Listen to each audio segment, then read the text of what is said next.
Hi everyone, welcome back to my channel. So today we're going to talk about some ways you can use ChatGPT to practice your language speaking skills, especially.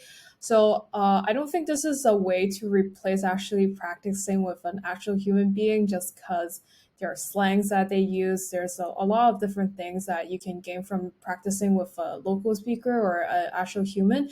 But if you're like me, that I'm kind of a little bit insecure sometimes when I have to like talk to an actual person, this is also a good way to practice your speaking a little bit using ChatGPT.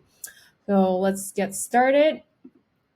Oops. So I'll just reinstall it. But first of all, you can download this voice control for ChatGPT extension.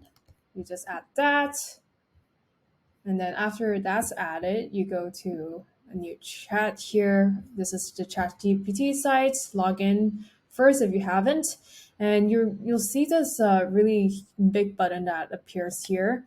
And depending on the language that you want to learn, maybe let's say since I know Chinese, um, yeah, if you want to like practice speaking Chinese, then you can first try it out by pressing this button. 你可以教我中文吗? And then press again. So what it pretty much does is it translates your voice into text, and you can just um, use it as, I guess, like send a message with that, and ChatGPT will reply. And if you actually wanted to like, I guess, spit out audio, then you can click on this button. Then it's gonna read out all of this in Chinese. However, since I have some problems with my screen recording, it's not going to capture it for some reason. So I decided not to turn that on. However, if you find it a little bit too fast, you can adjust the speed here.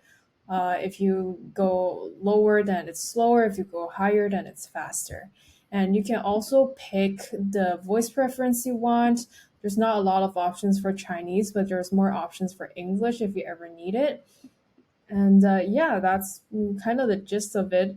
However, I think other than like learning languages, you can also, if you're kind of like lazy, you don't like typing, you kind of like want something like a Siri or Alexa type of a situation going on, then you can also just use this in general, just as a tool.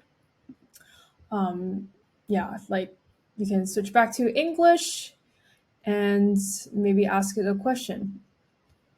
Can you help me translate the following Chinese to English?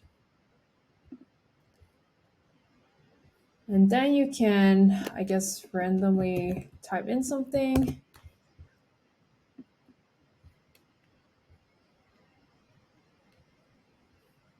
Yeah, so it did manage to do the translation. And yeah, that's another way to use it other than language learning. Um, so this is a short video. Hopefully, it was somehow helpful for every one of you. Thank you for tuning in, and I'll see you next time.